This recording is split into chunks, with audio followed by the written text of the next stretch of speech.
في لحظة ممكن تقوم من النوم ووشك مخطوف وانت مش عارف هو ده كابوس ولا في حد فعلا كان واقف جنبك. بتبص حواليك والنور مطفي واللي حواليك نايمين عادي، بس انت قلبك بيرزع كأنك جريت نص عمر.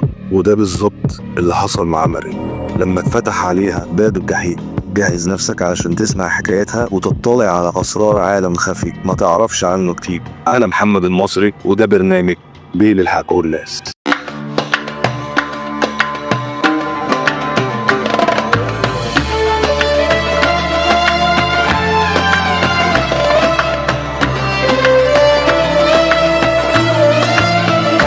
مريم بنت الأسرة بسيطة، عندها 20 سنة، شغالة في التمريض. بنت بسيطة رقيقة وملامحها هادية. من كام أسبوع بدأت تحس بحاجة غريبة، تقوم من النوم مخضوضة وجسمها تقيل، ودايما بتقول لأمها حاسة إني ما نمتش، وعلى طول بيجيلي كوابيس إني متكتفة. في صوت مخيف بيقولي انت مش لوحدك، وساعات تتحلف انها صحيت لقيت حد بيشدها من رجلها، بس ما بيكونش في حد اصلا.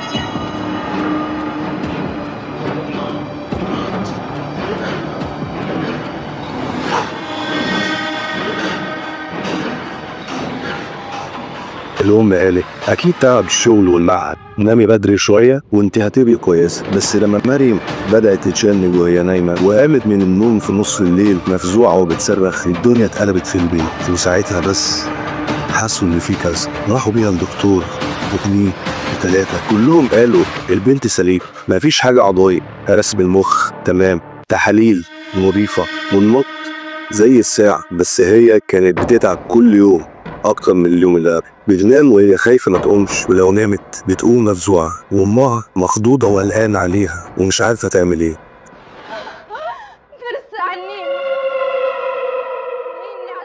في يوم كانت مريم قاعدة في البلكونة بتبص على الشارع، في ست طيبة كده جارتهم اسمها منى شافتها قالت لها مالك يا مريم، وشك مصفر ليه كده؟ مريم ما ردتش.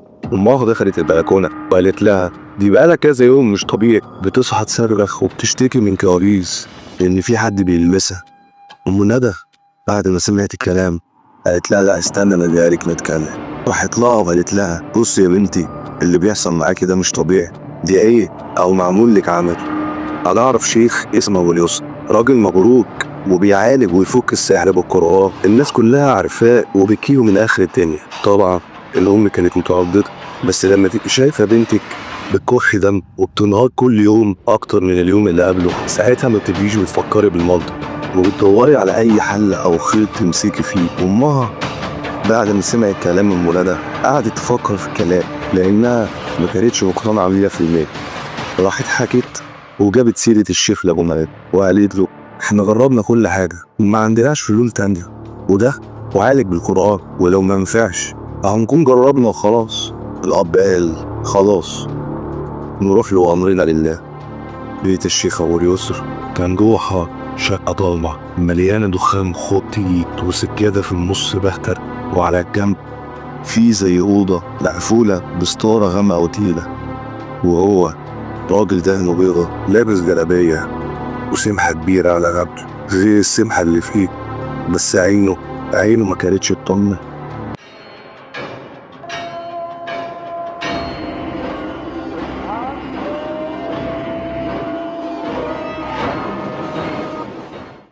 أول ما شاف مريم قال لها أنت لابسة الجن قوي وبيحب، والنوع ده اسمه الجن العاشق. الكلمة دي لوحدها كسرت ظهر أبوها وأمها، ومريم لما سمعت كلامه اترعبت بس ما طاقتش. قال لهم أنا هقرا عليها دلوقتي بس لازم أخدها لوحدي، الجن عنيد وما بيخرجش ومش عايز حد منكم يتمس. الأم والأب فضلوا يبصوا لبعض، ومريم كانت شبه نايمة ساكتة بتحاول تفهم اللي بيحصل. وفعلا دخلت معاه وقعدت قدامه، مسك راسها من فوق ونفخ في وشها وبدأ يقول قرآن بس بشكل عشوائي، وبعدين القرآن اتحول لكلام مش مفهوم وبدأ يقرأ قرآن بشكل معكوس.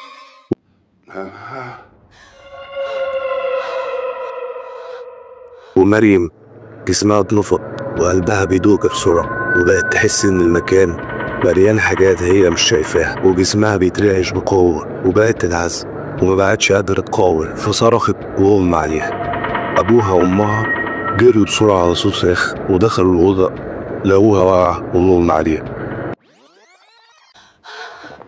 ولو الشيخ أبو اليسر قاعد فوقها غريب. قعدوا يفوقوها، وفي اللحظة اللي مريم فاتت فيها وشها كان شاهد وعينيها مليانة خوف كأنها شافت جهنم. وأول كلمة قالتها: خربوني من هنا بسرعة. مش كل اللي يتقال عليه معالج روحاني أو معالج بقرآن بيكون حد أمين وبيساعدك، علشان اللي حصل مع مريم بعد كده هيخليك تفكر 1000 مرة قبل ما تاخد خطوة زي دي. تابعوني الحلقة الجاية عشان تسمعوا باقي الحكاية وتعرفوا ايه اللي حصل لماذا. وما تنسوش تشيروا الحلقة مع أصحابكم وحبايبكم علشان يوصل لكم كل جديد، وعشان احنا دايما بين الحق والناس.